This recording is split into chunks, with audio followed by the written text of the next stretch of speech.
welcome to my channel, The Moody Pages. So we have our first what I've read for 2023. However, it's for December, so I mean, still 2022 reads, right? I read quite a few books this month. Surprisingly, a lot of it was audio, and honestly a lot of it was duds. I thought that December was filled with duds.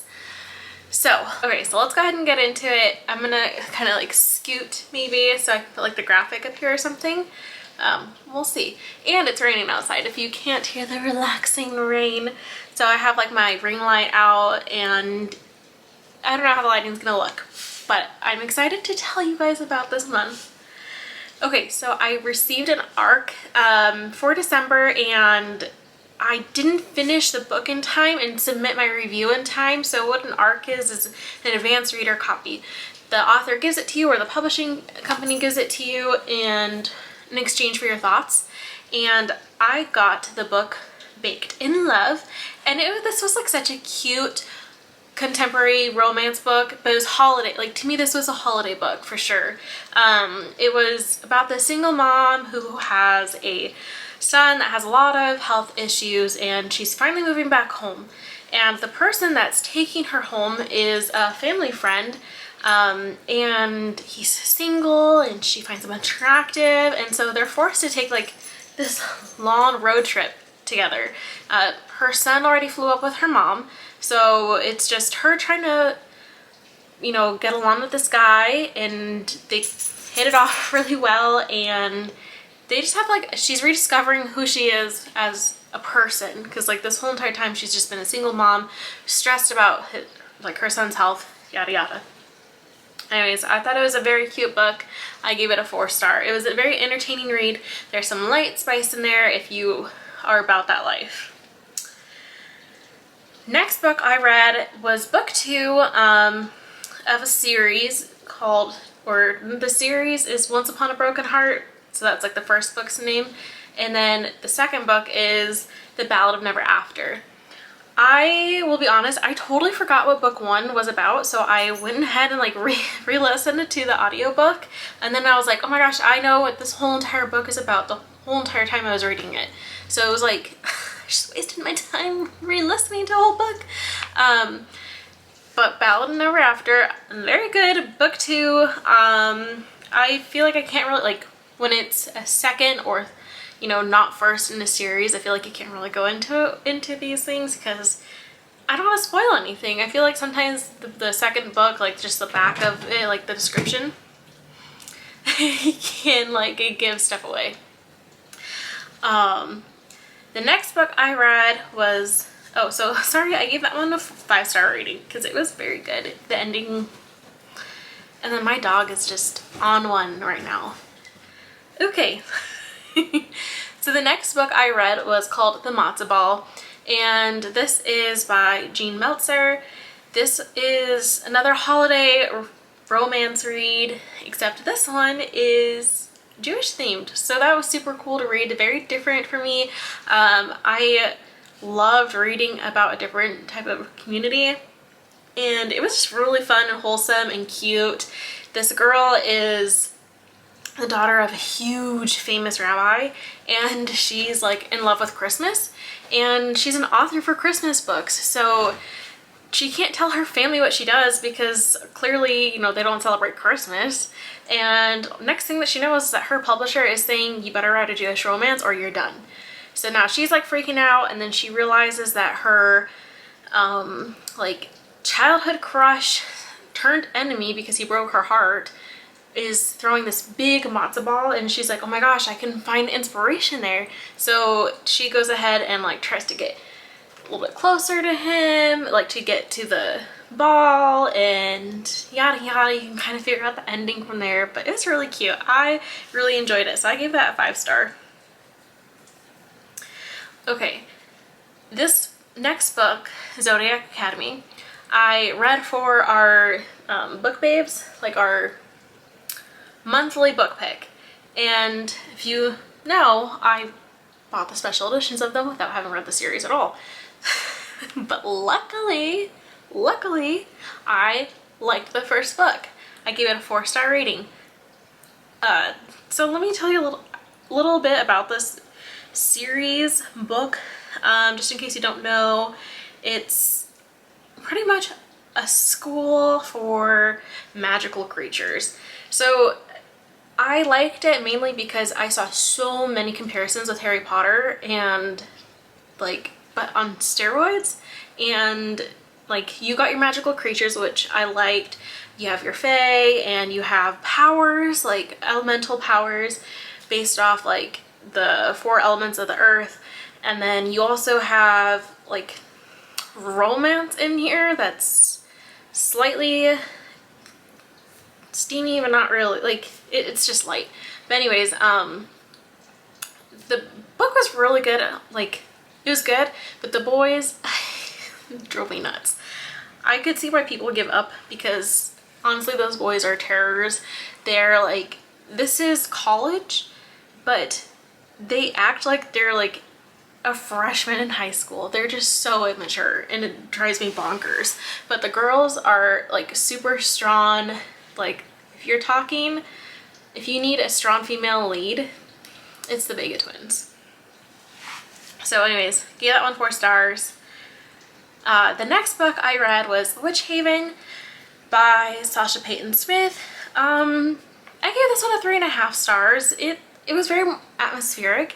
It's about this girl who is a seamstress, and it's 1911, or like early 1900s, and her brother just died, so she's like coping with that. And then she's trying to get like this order processed, and she's staying late, and then her horrible boss comes in and tries to assault her, but magically some shears like stab him like, like come in his neck, and he dies. And she's like, oh my gosh, what the heck. So then all of a sudden, like, this random lady comes for her, and it's like, you're coming with me to a sanatorium, and you have this some kind of disease. Then she gets there, and the lady's like, yeah, you don't really have this disease, you're a witch.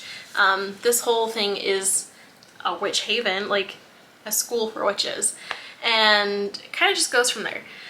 I didn't necessarily care for the plot line. It had so much potential to be really good, but it was kind of predictable to me, and I think that's why I was just like, okay. It was a cute book, just not something I would reach for again. Alright, after that, I clearly liked Zodiac Academy because I read book 2. The twins just won my heart over in this book, and then I also started liking some of the boys mentioned in this book. Again, strong female leads. They are everything. Like, I love the Vega twins. So let me tell you about the worst book I read this month. Literally the worst book I read. I read Just Like Home by Sarah Gailey. I know, I saw so many booktubers, so many books that people say this is like one of the best thriller books that they've read. It's spooky, the ending was crazy and twisted and yada yada. I did not like it. Like, I think that the book started to have a lot of potential, and then the ending. Okay, let me tell you what it's about. Okay, first, before I get into my rant, this girl, Vera, gets called home to her mom. Her mom is dying, and her dad used to be a serial killer. I'm pretty sure Vera knew this whole entire time that her dad's a serial killer, because it kind of goes into a scene later on.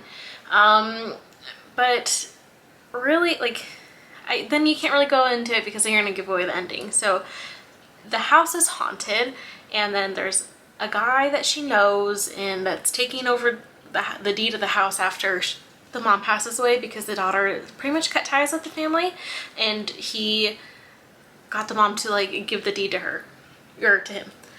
Okay, so with that in mind, right?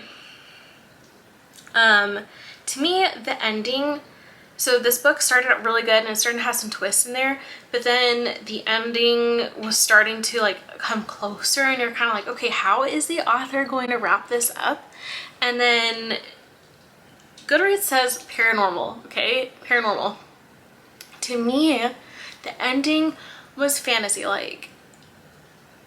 if you're gonna write a thriller and then like throw in a fantasy ending, like to me that's just a scapegoat. Like there was nothing really paranormal about it. Like I can't go much more into that other than the ending was a scapegoat.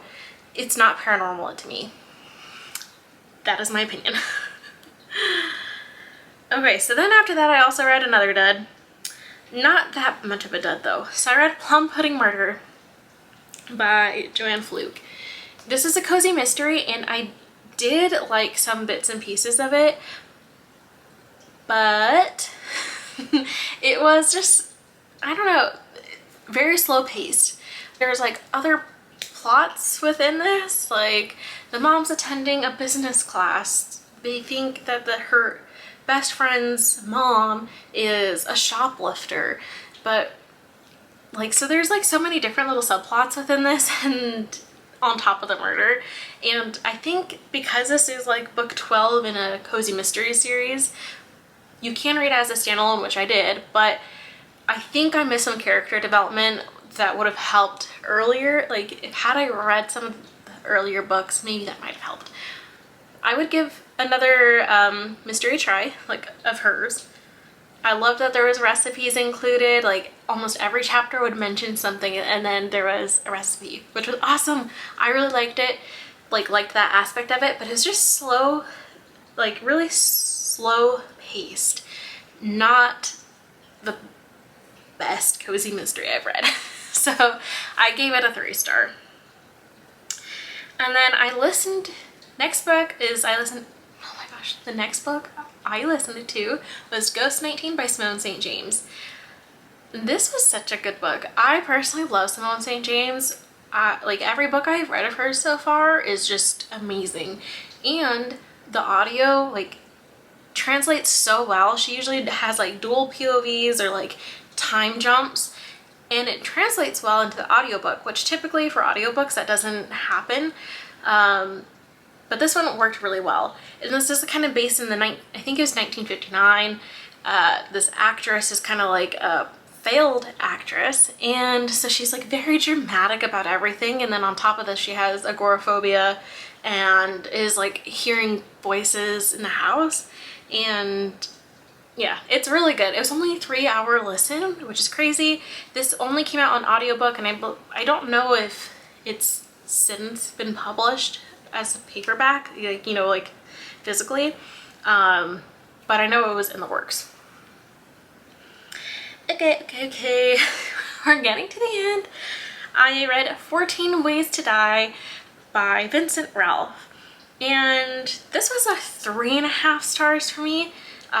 It's about this girl who her mom was murdered by the Magpie Man, which is like a serial killer, and she's trying to find the killer. It's been like 10 years since her mom's death, and they still haven't caught the dude, but he murders like every 9 months or something. So you can kind of tell by like the picture, it says like 13 victims, serial killer or something like that. 1 killer, 13 victims, 1 million views. So in order to help catch the Magpie Man, she's like applies to become a part of this like YouTube reality series, and she's pretty much trying to like lure the Magpie Man out and catch him via a web series. I would compare this to A Good Girl's Guide to Murder.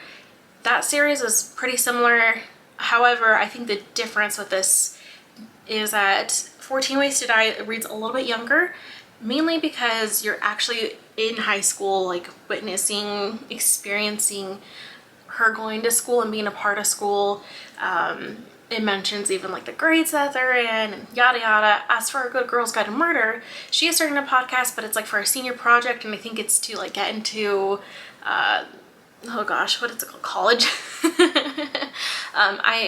So I would compare them, but if I had to recommend between either one, I would definitely recommend A Good Girl's Guide to Murder over 14 Ways to Die, unless you like reading a little bit younger YA. I think YA can kind of go either way. There's a lot of A's going on here, okay? Okay, let's move on to the next one. The next book I read was Queen by Katie Robert. This is book 3, final book in the Bloodline Vampire series. If you want to read the whole series and just like one reading, like one sitting, she has A Court of a Vampire Queen. Like, she combined all of them and made a book called A Court of a Vampire Queen. Book 3 was not my favorite. It was really slow moving. There wasn't a whole lot of intimate scenes as the rest of them did. So this one was a lot more plot driven, which is totally fine. I mean, books should be reading for a plot, right? But I would say 3 stars. It was not my favorite. Okay, last book that I read in December was a really short book. It was another cozy mystery, Raspberry Truffle Murder, and this is the start of a series called Maple Hills. I don't think I'll be continuing this series. It was, I feel like the author kind of just made a stretch. Like, it was very, she planted seeds, but you didn't know that they were seeds, and then it was just kind of like, duh, this is how they're all connected. How could you not see that? And I felt kind of like, oh, okay. Like I said, it was a stretch, and I was reading it and I was like, okay. And then also, the title's called Raspberry Truffle Murder. Like, there wasn't a whole lot of baking going on. Like, the main character has a chocolate shop, and I enjoyed the 2 or 3 scenes that they spent in there. And I think there was mention of chocolate like 2 or 3 times, and that was it. So it was kind of a letdown. It was only 136 pages though, so can't really complain about that. I think had it been longer, I would be complaining more. But that was also a 3 stars. So I would say there was definitely some duds, a lot of letdowns, but there was, like in the beginning of the month, there was a lot of good ones as well. So I think it kind of evened itself out for quality of books that I read this month. Alrighty guys, that wraps up our December reads. I can't wait to see what January brings. Let me know what you guys read. Do you guys have like a reading goal for January for 2023? I think I'm still gonna do 100 books this year. For 2023, I have a 100 book goal for 2022. I think I accomplished it, obviously because of the audiobooks, but I don't know if this year I'm going to be having as much opportunity to be listening to audiobooks. There's a lot of transition going on at work, which is when I normally listen to audiobooks, so I feel like I'm not going to have that opportunity to be listening as much. So I'm keeping it to 100. Okay, I will see you guys in the next video. Talk to you later. Bye.